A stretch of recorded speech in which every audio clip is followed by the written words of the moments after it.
Isabella and Chloe in Wonderland. For today, wala lang door our house. Kasama ko yung kapatid ko na si Chloe. Ay.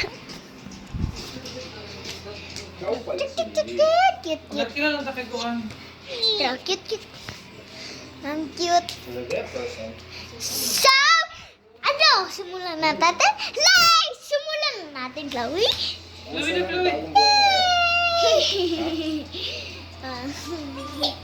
So, let's go! Intro, pasok!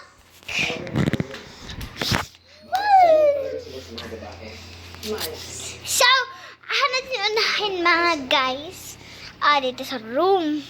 Sige. So, medyo madilim. So, paon natin yung light. Yan. So, unahan natin kay sa bed! So, dito po yung mga wall namin. Color white din. Ito, may buslot. So, okay lang yan. So, ito po yung bongbong. So, ito po yung papel para hindi pa igo yung kapatid ko. So, ang tawag ito kay protection baby.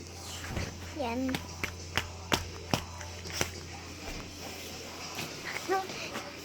So, guys, ito po yung bed sheet namin.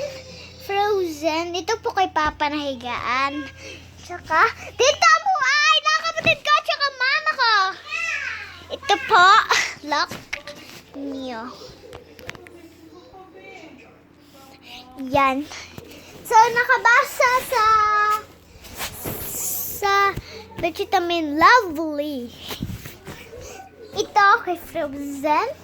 So, ito po mga pillow. O, yan. Tsaka yan. Yung habol. Yan. So, dito naman tayo sa baba. Isa-start again. So, dito muna tayo sa closet ni Chloe, yung kapatid ko. Chloe yung pangalan. So, ito yung closet niya.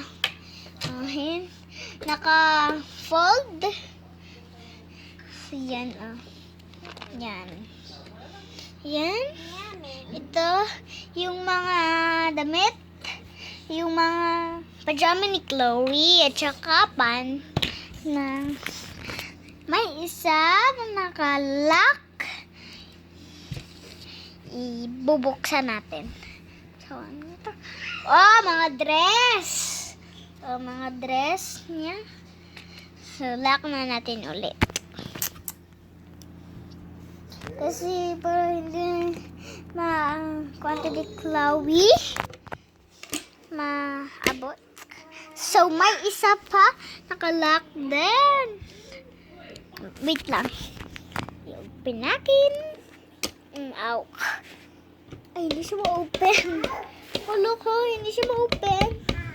Hindi yan ma-open. So, next natin ito. Closet natin. Ay, may salamin. May salamin.